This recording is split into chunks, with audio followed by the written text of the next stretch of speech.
प्यारे छात्रों, राज्यों की राजधानी के क्रम में आज हम लोग चर्चा करते हैं पणजी के बारे में। पणजी बहुत ही विख्यात शहर है, बहुत ही विख्यात राजधानी है और सभी छात्र तो जानते ही होंगे कि गोवा की राजधानी पणजी है। तो चलिए अब पणजी के बारे में कुछ और ज़्यादा जानते हैं हम लोग हैं। उत्तर गोवा का मुख्यालय, आप ये भी जानते हैं कि पूरा गोवा दो भागों में बटा हुआ है, उत्तर गोवा और दक्षिण गोवा। वहाँ पर कुल दो ही ज़िले हैं। तो उत्तर गोवा का मुख्यालय भी पणजी है और गोवा की राजधानी पणजी तो है ही। पणजी मांडवी नदी के तट पर स्थित है।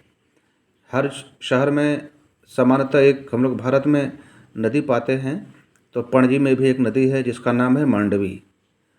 वैसे मांडवी रामायण से भी जुड़ा हुआ है। क्या आप जानते हैं कि मांडवी किनकी पत्नी का नाम था? मैं हिंट इतना बतला दे रहा हूँ कि राम लक्ष्मण भरत और शत्रुघ्न जो चार भाई थे, उसमें से एक लोगों की पत्नी का नाम मांडवी था। तो ज़रा पता करके हमको भेजेंगे कि मांडवी किनकी पत्नी का नाम था। पुर्तगाली माहौल, क्योंकि पूरे गोवा में पुर्तगालियों का कब्जा था, उन्होंने सैकड़ों साल से अधिक तक पुर्तगाल से चल करके गोवा में आए और गोवा पणजी पर राज्य किया। इसलिए जहाँ भी जाएंगे तो देखेंगे कि पुर्तगाली माहौल बना हुआ है। पुर्तगाली स्टाइल से बिल्डिंग बनी है, सड़कें बनी हैं, पौधे लगाए गए हैं। पणजी का शाब्दिक अर्थ होता है जहाँ बाढ़ कभी नहीं होती। तो यह एक बात की बात है। हालांकि कभी कभी जाम, वाटर लॉगिंग की समस्याएं वहाँ पर देखी गई हैं। पुर्तगाली भाषा में पणजी को पंजिम कहते हैं। यह अलग अलग भाषाओं की बात है, जबकि कोंकणी भाषा में पोणजिम कहते हैं। तो यह अलग अलग नाम है, लेकिन हम लोग मुख्य रूप से पणजी जानते रहेंगे, क्योंकि पणजी ही हिंदी भाषा में लिखा और पढ़ा और बोला जाता है। 1947 में जब भारत आज़ाद हुआ तो अधिकतर राज्य भारत में मिल गए, लेकिन पणजी नहीं मिल पाया, अर्थात गोवा नहीं मिल पाया, क्योंकि यहाँ पर पुर्तगालियों का कब्जा था।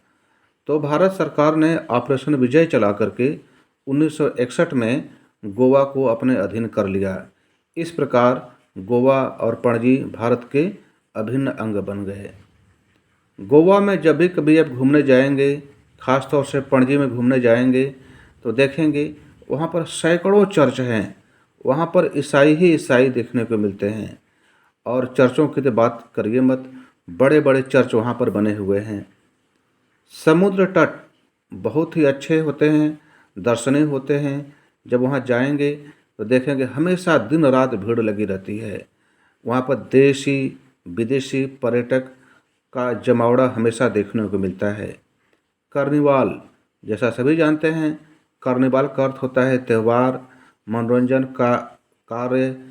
यहाँ गोवा में अधिकतर कोई न कोई कार्निवाल चलता रहता है।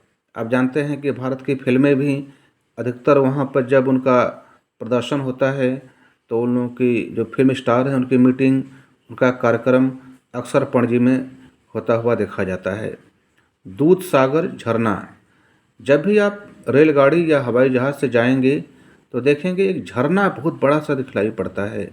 वह चूँकि बिल्कुल सफ़ेद रंग का है, चूँकि पानी काफ़ी ऊंचाई से गिरता है और दूध की तरह दिखता है, इसीलिए इसको दूध सागर झरना कहा जाता है। फन कैपिटल, चूँकि पणजी मुख्य रूप से मनोरंजन के लिए जानी जाती है। यहाँ पर लोग मनोरंजन के लिए जाते हैं।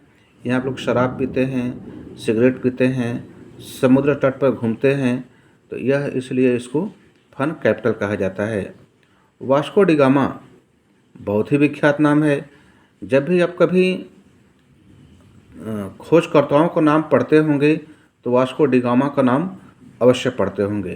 तो यदि वास्को डिगामा के बारे में जानते हैं तो ज़रा हमको खोज करके बतलाएंगे कि वास्को डिगामा किस देश का रहने वाला था। और क्या ये भी बतलाएंगे कि गोवा में कोई रेलवे स्टेशन का नाम वास्को डिगामा भी है? और ये भी बतलाएंगे कि क्या इस नाम की कोई भारत में रेलगाड़ी चलती है? खैर, अगली बात करते हैं मांडवी नदी। हर जैसे बनारस में आपकी गंगा नदी बहती है, गोमती नदी बहती है, उसी प्रकार पणजी में मांडवी नदी बहती है।